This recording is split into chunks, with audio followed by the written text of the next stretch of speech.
अस्सलाम वालेकुम friends, welcome back to Top Smarties. Drama serial Intiha, जहां पर सज्जल तो इंतहा कर रही है अपनी ही मां को जलील करने की।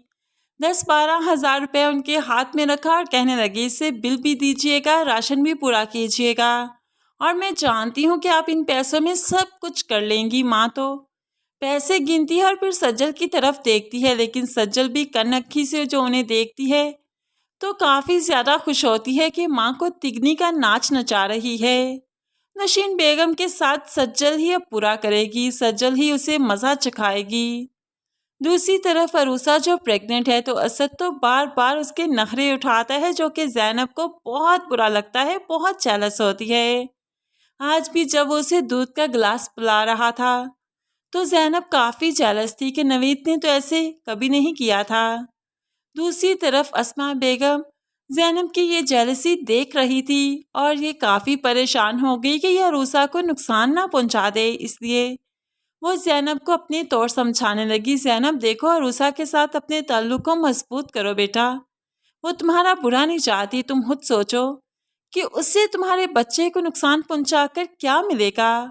वो इस तरह की फितरत की लड़की नहीं, नुकसान तो उसने पहुंचाया बेटा जहां तुम्हारा ध्यान भी नहीं जा रहा। अस्मा बेगम को चूंकि सब कुछ अरूसा बता चुकी है, इसलिए अस्मा बेगम ज़ैनब से कहती है बेटा, अगर तुम अरूसा की बजाय नशीन के बारे में ये सब कुछ सोचती ना, ये सब कुछ कहती तो मुझे बुरा ना लगता, क्योंकि उसके पास एक रीज़न है हमें नुकसान पहुंचाने की, हमारी फैमिली को दुखी करने की। अरूसा के पास ऐसी कोई रीज़न नहीं, वो भला क्यों अपनी ही फैमिली को तोड़ना चाहेगी। अब ज़ैनब की अकल में कोई बात तो गई, इसलिए उसे लगा कि अरूसा भी हो सकती है तो नशीन भी तो हो सकती है। नशीन जो कि ज़ैनब को भड़काने उसके पास आ रही थी तो ज़ैनब को काफ़ी गुस्सा था, इसलिए उसके पाँव के ऊपर ज़ोरदार पाँव दे दिया। अब तो नशीन की चीखें निकल गई और फिर ज़ैनब, हाय अल्लाह आंटी, सॉरी, मुझे मालूम नहीं पड़ा, ये कहते हुए यहाँ से 9-2-11 हो गए और नशीन तो उसको देखती ही रह गई। दूसरी तरफ अरूसा और अस्मा बेगम जो कि एक दूसरे की कंपनी को काफ़ी एंजॉय करती हैं, काफ़ी देर तक बातें करती हैं, आज भी बातें कर रही थी कि अचानक से नवीद आ गया और नवीद ने जब इनको बातें करते देखा तो जेलस होकर कमरे में चला गया और यहाँ पर माँ को सलाम भी नहीं किया, जिस पर अस्मा बेगम काफ़ी हैरान हुई, परेशान भी। लेकिन फिर असद के सामने नवीद का एक और चेहरा खुल गया कि नवीद तो मामा को भी चीट कर रहा है। बाबा की सारी प्रॉपर्टी, बल्कि मामा के हिस्से की प्रॉपर्टी भी खुद ही हथियाने के चक्कर में है। ये भी सज्जल से कोई कम नहीं। अब तो असद सब कुछ अरूसा से डिस्कस करता है, वो माँ को बताना नहीं चाहता कि माँ को कोई सदमा ना आए और कहीं वो इन्हें इसी सदमे में छोड़कर न चली जाए जिस तरह के उनका बाप उन्हें छोड़कर चला गया। असद के सामने नवीद की हकीकत तो आ चुकी है, लेकिन अभी ये हकीकत नहीं आई कि ये अहमद के शेयर्स भी खा चुका है, वो भी खरीद चुका है।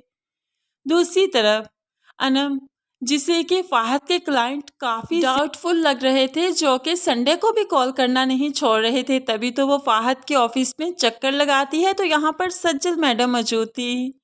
सज्जल तो आए दिन अब फाहद के ऑफिस में या फाहद सज्जल के ऑफिस में रहता है।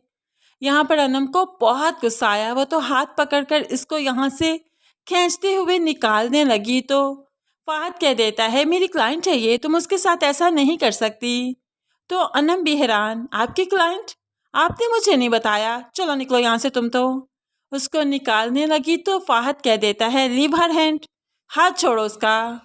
अनम फिर से उसका हाथ खींचती है तो फाहद फिर गुस्से से कहता है लीव हर हैंड, हाथ छोड़ो उसका। तो ऐसे में अनम को काफ़ी गुस्सा आया, अपनी इंसल्ट फील हुई कि यहाँ से वो रोते हुए चली गई। अब के बाद वो अपनी माँ के घर जाएगी, फाहद का घर छोड़कर। सज्जल काफ़ी इंजॉय कर रही है। घर आई तो सज्जल और अनम की फिर से मुँहमारी होती है और अरूसा ही है जो कि सज्जल के खिलाफ अनम का साथ देती है। दूसरी तरफ जब फाहद घर आया, अनम घर पर नहीं थी तो उसकी तस्वीर को उठाकर फेंक दिया। बेशक वो ये रोज़ रोज़ के तमाशों से थक चुका है।